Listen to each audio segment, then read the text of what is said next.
Chapter 5 Angel of the Battlefield. Jack still didn't remember who Clara Barton was. He pulled out the Civil War book and read.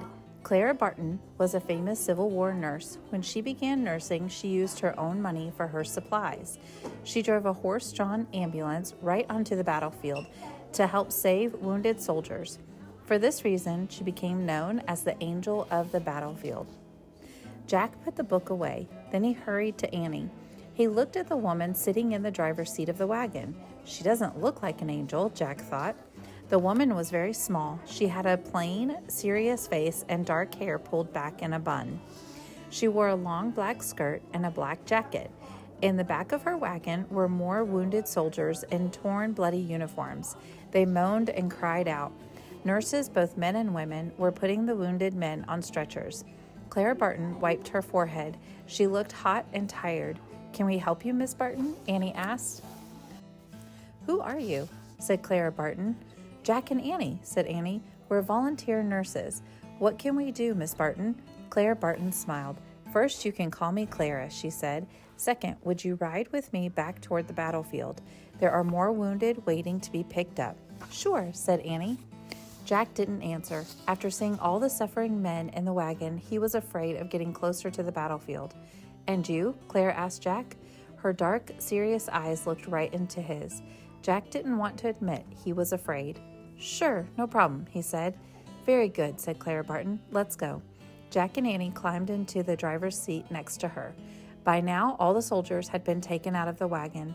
"Take care of my new family members," Clara called to the nurses. She snapped the reins. The horse-drawn ambulance rolled off, sending up clouds of dust. Chapter 6 Keep Low. The wagon jerked and swayed as it bumped over the dry ground. Jack felt as though he were frying in the hot sunlight. Dust from the road filled his throat and eyes. The boom of cannons grew louder and louder. Jack heard popping sounds too, like the noises of firecrackers. "What's that popping noise?" he shouted, blinded by the dust and sunlight. "Musket fire," said Clara. Jack remembered that muskets were long, old-fashioned guns. "What are those flashes?" asked Annie. Jack tried to open his eyes and see what she was talking about. He saw bright flashes of light in the distance and puffs of smoke in the sky. "Cannon shells exploding," said Clara Barton. "Shells are like small bombs. They have ruined much farmland." Jack squinted at the passing countryside.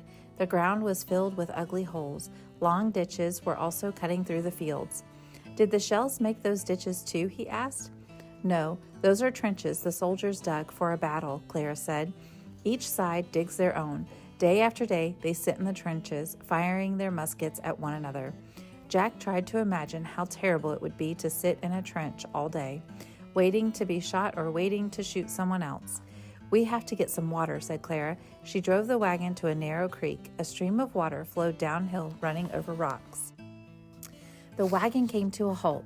Jack heard a whistling sound, then another. "Keep low," cried Clara. "What's that?" Jack asked. "Cannon fire," she said.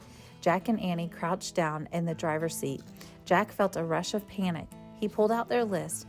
His hands were shaking as he read, "Be brave." "Oh, great," he thought. Another cannon shell whizzed overhead, then another. The ground exploded over and over in flashes of light. Dirt clods flew everywhere.